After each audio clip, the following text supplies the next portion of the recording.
All right, well, here's like take, I don't know, 45 or something. So, however this one turns out, this is what we're using. Welcome back to Cybersecurity. This is a video I've been wanting to make for a while, but it didn't quite feel right without having the certification to go along with it. So, happy to announce I am a CMMC certified professional. I am in the marketplace. My DoD Tier 3 background check has come back, and I am good to go. Now, the intended audience for this video is going to be entry to mid-level IT and cyber personnel with little to no experience with CMMC and maybe a little experience in the DIB. Hopefully, you understand what a contract between a prime and the federal government is, as we're going to be getting a little bit into the acquisition clauses. Now, this is just going to be a high-level overview, something to get you started on your CMMC knowledge journey. Let's get into this. All right, so let's start with what is CMMC? CMMC is Cybersecurity Maturity Model Certification. It is currently a requirement for the defense and industrial-based contractors to protect federal contract information and control unclassified information. The federal contract information, or FCI, that we're talking about is NPI, so non-public information. If you have contract information that I can go on sam.gov and just readily look up, well, that doesn't fall under these protections and requirements. Where does all this work? How does it come from? Who's the authority in all this? So the Department of War Chief Information Officer Office is the current authority over CMMC. It's headed by Katie Arrington, and if you know anything about her, she has made it her mission to ensure that our country's information stays safe. Future Anthony here. So I need to fix this real quick. Katie Arrington is not the DoD CIO anymore. It is now Kirsten Davis, who was sworn in late December. Yeah. So back to your regularly scheduled program. So CMMC nor the requirements are new. In fact, we kind of have to understand the acquisition rules and everything leading up to this to get how we got to this point, because the DoD never even wanted to have to do third-party assessments. The DIB kind of brought it on ourselves. To begin, we have Federal Acquisitions Regulation 52-204-21. We also have the DFARS, the Defense Federal Acquisition Regulation Supplement 252-204-7012. Both of these are in place, and they are clauses that go in contracts. They are in place to protect information. The FAR 52-204-21, specifically FCI, and DFARS 7012, specifically CUI. The FAR has 15 statements within it, where the 7012 requires you to implement NIST 800-171 revision 2, which is called Protecting Controlled Unclassified Information in Non-Federal Systems and Organizations. Now, the 7012 also has some other important things in it, such as incident reporting, ESP, CSP, so external service provider, and cloud service provider, FedRAMP equivalency requirements for CUI. Flow down, both of them have flow downs to subcontractors. So if I get awarded a contract from the DoD, and I hire another contractor to do part of that contract, whatever information that I have received from the DoD or created on behalf of the DoD that either is FCI or is CUI, that subcontractor now has to meet the same requirements for that data. If CMMC has been mandated for years, then why does it seem like it's a new thing? Well, I'm glad you asked. This is the second rendition of CMMC, and the first one did not have third-party assessments. The first one also had five levels.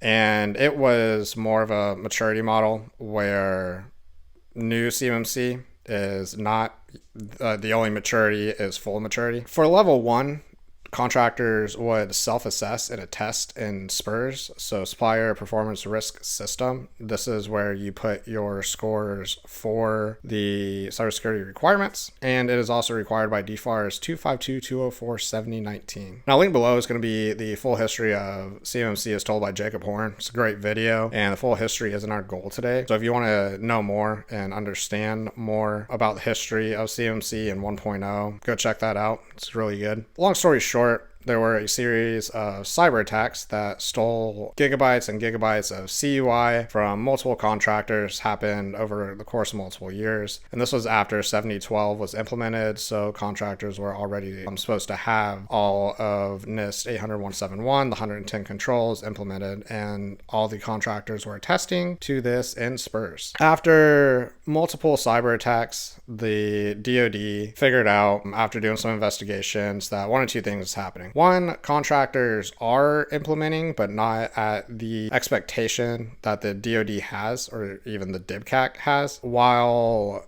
contractors actually thought that they were at 110. A significant amount of them were actually in the negatives. They weren't even in the positive range yet. The other thing was that, it's not cheap to implement these, and it's not necessarily easy. So contractors may or may not have been just inputting scores saying that they passed and that they had a perfect score, and no one was really checking on them. Those are the two things that led to what we know now as CMMC. And if you're wondering, putting false scores into spurs is illegal, and that is actually something that's been going on right now. Is the False Claims Act has been utilized multiple times against many different organizations from false CMMC attestations. The Department of War had enough of this, decided to implement CMMC 2.0, is what it was originally called. Now it's known just as CMMC. And while the CIO office owns the program, it's been delegated to the Cyber AB to run the show. And the Cyber AB, and I quote,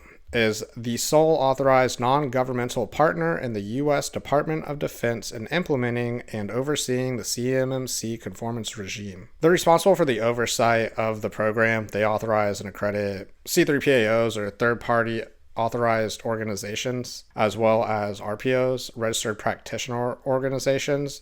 C3PAOs are the ones who are going to come out and do the actual assessment, certify you or not certify you, either one, for level 2. And RPOs are consultancies that are there to prepare prospective organizations seeking certification, which is likely what you would be, for assessments. Now, the important thing to note here is you will see multiple companies that are RPOs and C3PAOs. You cannot have the RPO and C3PAO be the same company. It's a conflict of interest. So keep that in mind when you're looking for either C3PAOs or consultants. So now that we know who's involved, what is the framework? 3 levels to CMMC, 1 through 3. So level 1 is completely self-assessed and self-attested. There's no score associated with it, and there's 15 statements. You have either met or not met these statements, and you have either met or not met the requirement. There is no plan of action that can be utilized for this one. A plan of action, for those who don't know, is if you need to remediate, then you put that into a plan of action, and there's multiple data points that has to be marked down and tracked, such as dates, time it's going to take to fix, the amount of money it's going to take to fix, what the issue is, how you're going to fix the issue, things like that. For level 1, that's not a thing. You either have or have not met. Level 2 can be self-assessed, or you can get your third-party certification. Level 2 cert, which is what most contractors are going to need. If you're not sure which one you're going to need, then go to the NARA CUI registry to look at CUI, figure out what kind of CUI you have. Most contractors, however, are going to need level 2 certification. Most contractors are going to have CTI, which is Controlled Technical Information, falls under CUI. That also has a DFARS clause connected to it, which is the 252.227.7013, rights and technical data. So that's another one that you may want to go look up. So level 2 is based on the NIST 800-171 revision 2. And this document is solely concerned with the confidentiality of CUI and does not account for the other 2 triad, so it does not account for integrity or availability. There's 110 controls with 320 objectives. Each control is weighted at either 1, 3, or 5 points. If you miss an objective of a control, you do not get those points. So if there's 4 different objectives in a control and I miss one objective, then I don't get any of the points for that control. In order to obtain your conditional certification at this point, you must obtain an 80% or an 88 out of 110. Now, it's important to note scores go anywhere from -203 all the way to 110. And the caveat for all of this is you get your 88 points and you receive a conditional certification, but you must remediate the findings and be reassessed on those findings within 180 days by a C3PAO. Does not have to be the same one, but it does have to be reassessed. Now, further, only 1-point controls can be listed on the POAM. If you surpass 22 points or have not met conditions at the end of your assessment, then you have to remediate your host unit and reassess another time. You cannot put 3 and 5-point controls on the POAM. If you miss a 3 or 5-point control, then you have to be reassessed. Level 3 is a combination of NIST 800-171 revision 2 along with NIST 800-172. NIST 800-172 has 24 additional controls. The DCMA DIBCAC would be the one to conduct that assessment. The DIBCAC is the DoD's assessment team. They do 2 different assessments that I'm aware of. One is the level 3 CMMC assessments, and the other is the level 2 C3PAO assessments. In order to become a certified and accredited C3PAO, you must have a level 2 certification that was conducted by